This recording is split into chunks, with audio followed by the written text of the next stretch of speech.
का जो हमारा टॉपिक है और जो हमारा लास्ट चैप्टर है वो हमारा है role of housekeeping and hospitality operations.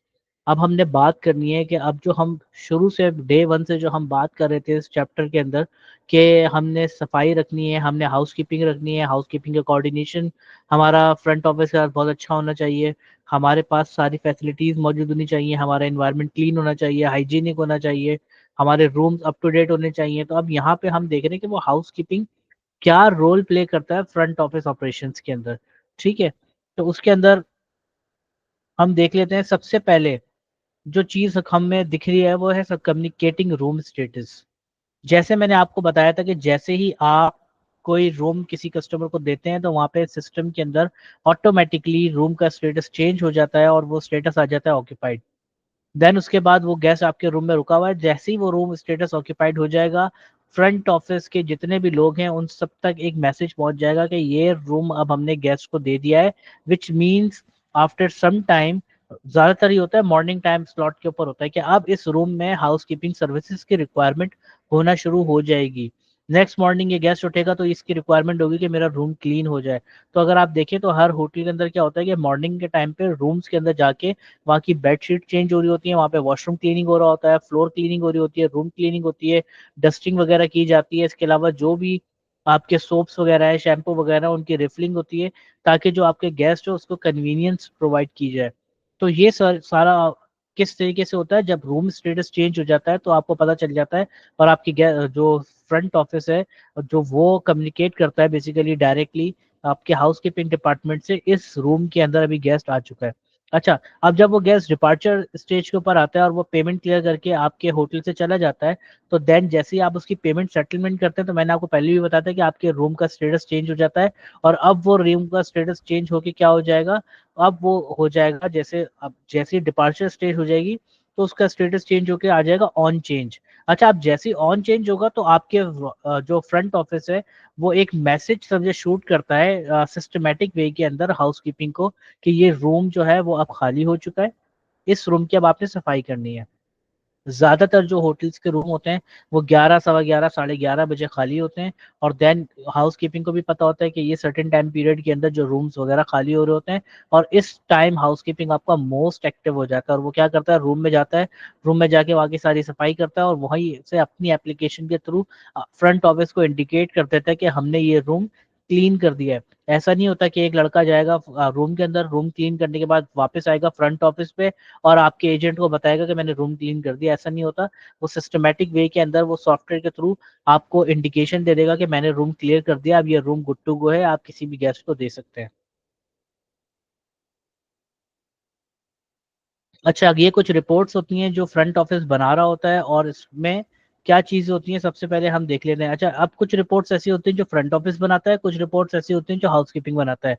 अभी हम देख रहे हैं ऑक्यूपेंसी रिपोर्ट। अच्छा, ये ऑक्यूपेंसी रिपोर्ट क्या होती है, ये ऑक्यूपेंसी रिपोर्ट का मतलब ये होता है कि आपके होटल में 100 रूम है, ठीक है, और उसमें से समझे 40 रूम या 50 रूम आपने गेस्ट को दिए हुए हैं। तो जो आपकी ऑक्यूपेंसी रिपोर्ट होगी उसके अंदर मेंशन हुआ होगा कि हमने 50 रूम अभी गेस्ट को दिए हुए हैं और 50 रूम हमारे पास खाली हैं।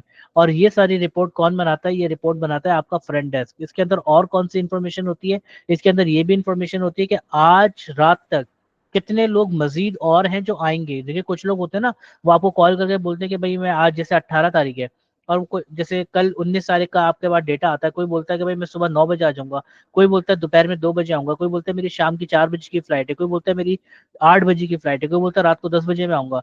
तो आप इस ऑक्यूपेंसी रिपोर्ट के अंदर वो टाइम मेंशन करते हैं कि भाई 2 बजे इतने लोग आएंगे, 3 बजे इतने लोग आएंगे, 4 बजे इतने लोग आएंगे, 5 बजे 5 लोग आएंगे और 10 बजे रात को 12 लोग आएंगे।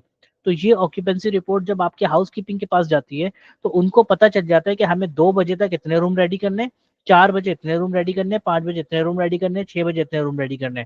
तो उससे क्या फायदा होता है, आपकी जो कम्युनिकेशन होती है वो स्ट्रांग हो जाती है। और अब ऐसा नहीं होगा कि आपके पास मतलब गेस्ट आ गया और रूम गंदा रखा हुआ है और उसके बाद गेस्ट आने के बाद कहीं जाके रूम की सफाई हो रही है। तो इन मुश्किलात से और इन चीज़ों से आप बच जाते हैं बहुत आसानी से। अच्छा, एक हाउस कीपिंग स्टेटस रिपोर्ट होती है, ये रिपोर्ट बनाता है हाउस कीपिंग। अच्छा, इसके अंदर क्या होता है कि ये भी सारे होटल्स के जितने भी रूम क्लीन कर देते हैं ना उसका एक डेटा बनाते हैं और अपने फ्रंट ऑफिस के ऊपर सबमिट कर देते हैं कि भाई हमने इतने रूम क्लियर कर दिए हैं। मतलब फर्ज करें आपने इनको एक रिपोर्ट दी थी, उसके अंदर लिखा हुआ था कि 15 रूम जो है वो गंदे हो रहे हैं, अभी उनकी सफाई का काम होना है। ये जब वो 15 के 15 रूम क्लीन कर देंगे तो ये भी एक रिपोर्ट बना के आपको प्रेजेंट कर देंगे कि जो आपने 15 रूम हमें दिए थे हमने वो क्लीन कर दिए, अभी हमारे रिकॉर्ड के हिसाब से कोई रूम डर्टी नहीं है इस होटल के अंदर। और आप भी अपनी रिपोर्ट से उसको मैच करते हैं, देन उसको दोनों रिपोर्ट्स को जब कंपैरिजन किया जाता है तो उसमें क्या होता है कि फिर वो जो कम्युनिकेशन होती है वो बहुत स्ट्रांग हो जाती है। और अब आपको पता चल जाएगा हमें 15 रूम गंदे थे लेकिन 15 रूम हाउस कीपिंग ने क्लियर कर दिए हैं। अब फर्दर अगर कोई रूम डर्टी है या कोई न्यू रूम जो है जो अभी रिसेंटली डिपार्चर हुए हैं, आप उसकी इन्फॉर्मेशन फ्रंट ऑफिस के प्रोवाइड करेंगे, और देन फ्रंट ऑफिस उसके ऊपर फिर, सॉरी हाउस कीपिंग फिर उसके ऊपर एक्ट करेगा और उस चीज को रिजॉल्व करेगा। अच्छा, अब हाउस कीपिंग का काम सिर्फ और सिर्फ, एक सवाल है अभी फिर हम आगे चलते हैं, क्या हाउस कीपिंग का काम सिर्फ और सिर्फ सफाई करना है या और भी कोई काम हो सकता है फ्रंट ऑफिस हाउस कीपिंग का? ओनली सफाई सर। जी सुमेरा, कोई आपका इनपुट?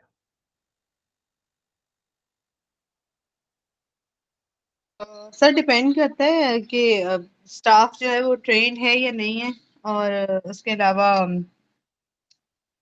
अपना अपना डिपार्टमेंट होता है फोर्स सबका, तो वहीं पर मेरा हाँ, ख्याल तो है कि हाउस कीपिंग डिपार्टमेंट का काम सिर्फ और सिर्फ सफाई है, ये मेरा सवाल है। आपकी आवाज ड्रॉप होगी, सॉरी आई मिस्ड इट। मेरा सवाल ये है कि क्या सिर्फ और सिर्फ हाउस कीपिंग का काम सफाई करना है? नहीं, मतलब मैं कह रही हूँ कि डिपार्टमेंट्स पे डिपेंड करता है, और उसके अलावा ट्रेन है या नहीं है। अगर आपको लगता है कि आपके जो होटल के लोग हैं वो इस काबिल हैं कि वो अगर कहीं और पर भी उनको एडजस्ट किया जा सकता है, तो मे बी दे कैन, और अदरवाइज वो अपने नहीं नहीं, डिपार्टमेंट में ही काम कर सकते हैं। मैं लोगों की बात नहीं कर रहा हूँ, मैं डिपार्टमेंट की बात कर रहा हूँ कि हाउस कीपिंग नहीं, का फिर तो नहीं काम मेरा, नहीं। सिर्फ और नहीं, सिर्फ सफाई का आई एम काम नॉट है। I am okay. Not sure अच्छा सर। जी, देखें, हाउस कीपिंग के ना मल्टीपल टास्क है। अच्छा, सबसे पहले सिर्फ और सिर्फ सफाई नहीं है, उससे पहले एक चीज आती है आपकी माइज इन प्लेस। और माइज इन प्लेस भी जो है वो हाउस कीपिंग का काम है। अच्छा, माइज इन प्लेस क्या होता है? माइज इन प्लेस बेसिकली इसे कहते हैं कि हर चीज को अपनी जगह पे रखना। ठीक है। अब जैसे फर्ज करें कि आपकी की चेन है, ठीक है, आपकी गाड़ी की चाबी है, और आप जब भी घर आते हैं तो आपने एक रैक बनाया हुआ है, उस रैक के ऊपर अपनी चाबी हैंग कर देते हैं। तो वो आपकी जो नहीं, चाबी है ना वो कभी खोएगी नहीं, कभी भी मिसप्लेस नहीं होगी, कभी भी नहीं। अगर वो उस रैक पे नहीं है तो आपको ये 100% श्योर होंगे आप कि यहाँ चाबी नहीं है, इसका मतलब चाबी है ही नहीं। लेकिन अगर आपकी आदत हो कि कभी आप उसको ड्राइंग रूम में साइड टेबल के ऊपर रख देते हैं, कभी आप अपने बेड हेड के ऊपर रख देते हैं, कभी आप अलमारी के ऊपर रख देते हैं। जी सुमेरा? मेरी गाड़ी की चाबी अक्सर खो जाती है मेरे बैग में। उसकी उसकी रीजन ऐसी होती होगी कि आप कैजुअली किसी भी जगह रख देती होंगी, कभी नहीं सर, किचन बैग के में भी नहीं मिलती है। वो तो मैसअप हुआ हुआ होता है ना आपका बैग। ज्यादातर लोगों का ये होता पता है कि नहीं। एक बैग के अंदर पता नहीं कितनी चीजें रख देते हैं और फिर वो नहीं मिल रहा होता। मैं बेसिकली बात कर रहा हूँ कि अगर आप किसी भी चीज की एक स्पेसिफिक लोकेशन बनाते हैं ना, तो आपको बहुत आसानी से वो चीज़ मिल जाती है। जैसे हम अगर जैसे आपके जो हैंड फ्रीज है, अगर आप अपने हैंड फ्री एक ही जगह रखें, आपने एक अपना ड्रॉर बनाया हुआ है, आप जब भी यूज करेंगे आप हैंड फ्री यूज करने के बाद उस ड्रॉर में रख देंगे, वो कभी भी लाइफ में आपकी वो हैंड फ्री मिसप्लेस नहीं होगी, क्योंकि आपको पता है, आप 100% श्योर हैं कि जब मैं इस्तेमाल करता हूँ मेरे पास होती है, जब मैं इस्तेमाल नहीं करता तो इस पर्टिकुलर ड्रॉर के अंदर होती है। अब ये इस ड्रॉर में नहीं है तो इसका मतलब मेरी हैंड फ्री जो है वो गायब हो चुकी है, मतलब चोरी हो चुकी है, या कहीं चली गई है, कोई ले गया है, आपको श्योरिटी होती है। लेकिन अगर आप कभी उस चीज को ड्रॉर में रख दें, कभी आप किचन के शेल्फ के ऊपर रख दें, कभी आप फ्रिज के ऊपर रख दें, कभी आप डिफ्रीजर के ऊपर रख दें, कभी आप टीवी की ट्रॉली के पास रख दें, कभी आप कंप्यूटर ट्रॉली के पास रख दें, कभी आप क्या है, अपने मतलब ड्राइंग रूम में रख दें, कभी आप बेडरूम में रख दें, कभी आप लाउंज में रख दें, तो उसके बाद क्या होगा, अगर वो मिसप्लेस हो जाएगी तो अब आपके दिमाग में 10,000 डाउट्स आ रहे होंगे कि कहीं मैंने ड्राइंग रूम में तो नहीं रखी हुई, कहीं मैंने किचन में तो नहीं रखी हुई, कहीं मैंने फ्रिज के ऊपर तो नहीं रखी हुई। तो आपका वर्कलोड बढ़ जाएगा और आपको शायद वो चीज ना भी मिले, क्योंकि आप इन 50 जगहों में से किसी एक जगह रख के भूल चुके हैं आपने कहाँ रखा हुआ है। तो अब आपको वो 50 की 50 एरिया ढूंढने पड़ेंगे। लेकिन अगर आप एक स्पेसिफिक लोकेशन के ऊपर कोई चीज रख देंगे तो 10,000 बार भी अगर आप जाएंगे तो आपको पता होगा वो चीज कहाँ है। मेडिकल स्टोर की सबसे अच्छी एग्जाम्पल है, जाना होता है आप लोगों का, आप देखते होंगे कि कितनी ज्यादा वहां पे मेडिसिन वगैरह रखी हुई होती हैं। लेकिन जब भी आप उसको कोई पर्चा देंगे, कोई प्रिस्क्रिप्शन देंगे, वो क्या करेगा, स्लिप देखेगा, जाएगा उस स्पेसिफिक जगह पे, वहीं से मेडिसिन निकालेगा और आपके पास लेके आ जाएगा। और समटाइम्स हमें बड़ा मेस्मराइजिंग होता है हमारे लिए कि इसको कैसे पता कि ये मेडिसिन यहीं रखी हुई थी। उसकी सबसे आसान जो एग्जाम्पल है वो यही है कि माइजिन प्लेस, वो मेडिसिन जब से वो मेडिकल स्टोर खुला होगा ना, उसी एक स्पेसिफिक लोकेशन पे रखी हुई होती होगी, और जब भी वो मेडिसिन खत्म होगी और न्यू स्टॉक आएगा तो वो उसी जगह रखा जाएगा। ऐसा नहीं है कि आज शेल्फ 1 के अंदर हमने पेनाडोल रखी हुई थी और कल मैं शेल्फ 12 की तरफ खड़ा हुआ था तो मैंने पेनाडोल वहीं रख दी। ऐसा कभी भी नहीं होगा। अगर एक स्पेसिफिक लोकेशन बना दी गई है तो हमेशा वो चीज वहीं रहेगी। ये काम भी आपका हाउसकीपिंग का होता है।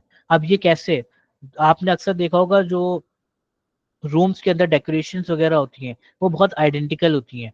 अगर वास रखा हुआ है बेड के राइट साइड के ऊपर, तो आपको हर रूम के अंदर वास बेड के राइट साइड के ऊपर ही दिखेगा। अगर आपका सोप रखने की एक स्पेसिफिक लोकेशन है तो हर आपके रूम के अंदर सेम स्पेसिफिक लोकेशन के अंदर ही सोप रखा हुआ होगा। इसी तरीके से कोई डेकोरेशन जो है आपके फ्लोर के ऊपर, लॉबी के ऊपर, या आपकी कहीं एंट्रेंस की तरफ होगी तो वो हमेशा आपको स्पेसिफिक लोकेशन पे मिलेगी। ऐसा नहीं होगा कि आज वास जो है मैंने लॉबी में रखा हुआ था तो मैंने उठा के कल उसको किसी स्टेयर की तरफ रख दिया या मैंने किसी लिफ्ट की तरफ रख दिया। वो हमेशा अपनी स्पेसिफिक लोकेशन पे होगा। उसका फायदा ये होता है कि आपको उसकी ट्रैकिंग करने में आसानी हो जाती है, तो ये काम भी आपके हाउस कीपिंग का होता है। अच्छा, इसके अलावा सेकंड काम, थर्ड काम सॉरी, हाउसकीपिंग का, क्लीनिंग के अलावा जो होता है वो होता है सेफ्टी एंड सिक्योरिटी।